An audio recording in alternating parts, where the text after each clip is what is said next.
Good morning students.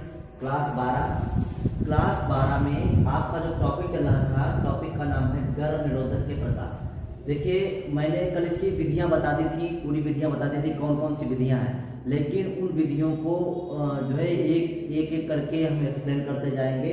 तो उनमें से पहली और दूसरी विधि है प्राकृतिक या परंपरागत, और दूसरी विधि है रासायनिक विधि।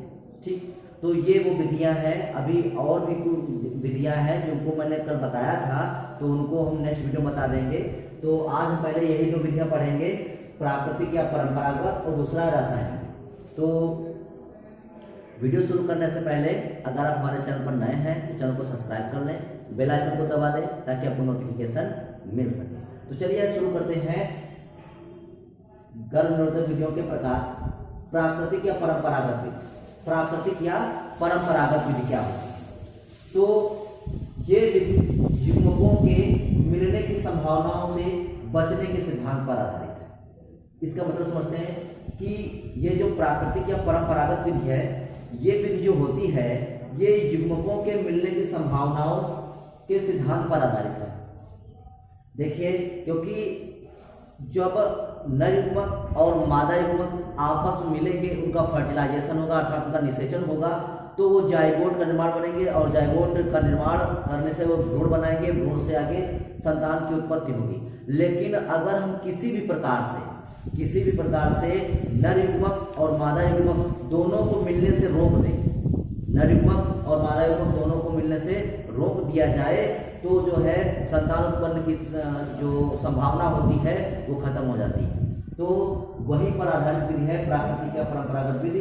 वही लिखा हुआ है कि ये विधि युग्मकों के मिलने की संभावनाओं से बचने के सिद्धांत पर आधारित है। अर्थात इस विधि में हम युग्मकों को जो है नर युग्मक और मादा युग्मक अर्थात शुक्राणु और अंडाणु को आपस में मिलने नहीं देते हैं।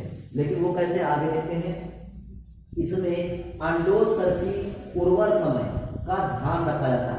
मतलब क्या होता है कि जब जो फीमेल होती है, फीमेल में जब ओवुलेशन होता है, मतलब जब अंडोत्सर्ग होता है, अर्थात ओवरी से जब अंडाणु बाहर निकलकर फिम्ब्रिएटेड फनल में आता है। ओवरी से अंडाणु निकलकर कहाँ आता है? आपने संरचना गर्भाशय जब पढ़ी थी तो उसमें देखा था फिम्ब्रिएटेड फनल होती है।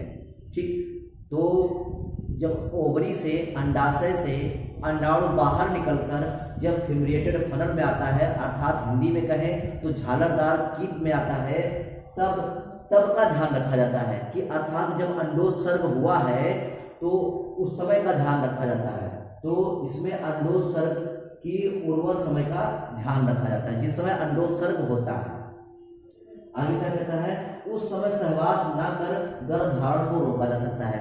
जिस समय अंडोत्सर्ग अर्थात ओवुलेशन हुआ है, ओवुलेशन होने के बाद जब अंडाणु फिम्ब्रिएटेड फनल में आया है और फिम्ब्रिएटेड फनल से जब वो जो है फैलोपियन ट्यूब में पहुंचेगा, तो उस समय अगर सहवास ना किया जाए, तो जो होता है शुक्राणु और अंडाणु आपस में नहीं मिलेंगे। 24 घंटे के बाद लगभग जितना उसका ड्यूरेशन होता है, जितना उसका टाइम होता है, जो एग होता है वो एग जो होता है वो कार्पस ल्यूटियम में बदल जाएगा। तो अगर जो है शुक्राणु और अंडोत्सर्ग के बाद शुक्राणु और अंडाणु आपस में मिल नहीं पाएंगे तो जाइगोट नहीं बन पाएगा। तो वहीं पर लिखा हुआ है कि उस समय सहवास ना करके गर्भधारण को रोका जा सकता है। या विधि विवाहित जोड़े के गर्भ रोकने की इच्छा शक्ति, दृढ़ इच्छा आदि पर निर्भर करती है। और ये विधि कब संपन्न होगी? जब जो विवाहित जोड़ा है, वो विवाहित जोड़ा जो होगा वो चाहेगा, तब ये विधि संपन्न हो पाएगी। क्यों? क्योंकि अंडोत्सर्ग हुआ है, उस समय जो सहवास है उसमें जो विवाहित जोड़ा है उसको सहवास नहीं करना है। तो जब उस समय सहवास नहीं होगा तो उस समय नर युग्मक और मादा युग्मक नहीं मिल पाएंगे और जो है संतान उत्पन्न की संभावना समाप्त हो जाएगी। तो उसी क्रिया को प्राकृतिक या परंपरागत विधि कहते हैं। ठीक, अब दूसरी विधि आती है रासायनिक विधि क्या होती है? इस विधि में जो रासायनिक विधि में होती है, इसमें रसायनों का प्रयोग किया जाता है। ठीक, रासायनिक विधि में क्या होता है कि इस विधि में ऐसी कुछ क्रीम आती है, कुछ जेली टाइप के जो है क्रीम आती है, कुछ फॉर्म आते हैं, ठीक, कुछ फॉर्म आते हैं। तो इस विधि में क्रीम, जेली, फॉर्म आदि का प्रयोग करके शुक्राणुओं को शीघ्र निष्क्रिय कर दिया जाता है। ठीक, तो जो क्रीम, जेली, फॉर्म, जो ऐसे पदार्थ, रासायनिक पदार्थ आते हैं, तो इन रासायनिक पदार्थों का उपयोग करके शुक्राणुओं को जो होता है वो शीघ्रता से निष्क्रिय कर दिया जाता है। अर्थात इन पदार्थों का प्रयोग करके शुक्राणुओं को निष्क्रिय कर दिया जाता है और इन्हें शुक्राणु विनाशक स्पर्मेटिडिकल जो पदार्थ होते हैं, इन्हें क्या कहते हैं, शुक्राणु विनाशक पदार्थ कहते हैं।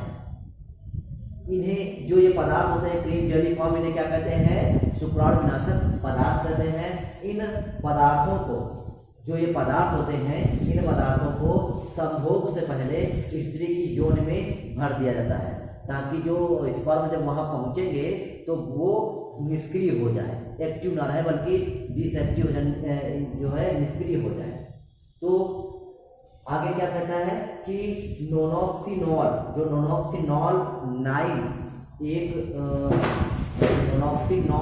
9 जो है वो एक रासायनिक पदार्थ है। उस रासायनिक पदार्थ का प्रयोग बहुत अधिक मात्रा में किया जाता है और ये भी एक शुक्राणु विनाशक पदार्थ है। ठीक, तो ये भी जो नोनॉक्सिनॉल 9 है, ये कैसा पदार्थ है, ये एक रासायनिक पदार्थ है जिसका उपयोग शुक्राणु विनाशक के रूप में किया जाता है। तो ये आपकी प्राकृतिक या परंपरागत विधि थी और ये रासायनिक विधि है, क्योंकि इसमें रसायनों का प्रयोग किया जाता है, क्रीम, जेली, फॉर्म आदि का प्रयोग किया जाता है, इसलिए इसको रासायनिक विधि कहते हैं। और ये दोनों विधियों के बाद कल और नेक्स्ट जो विधियां बची हैं उनको बताएंगे, तो अगले वीडियो में वो हम आपको विधियां बता देंगे। ठीक, तो आज के लिए बस इतना ही, तब तक के लिए थैंक यू।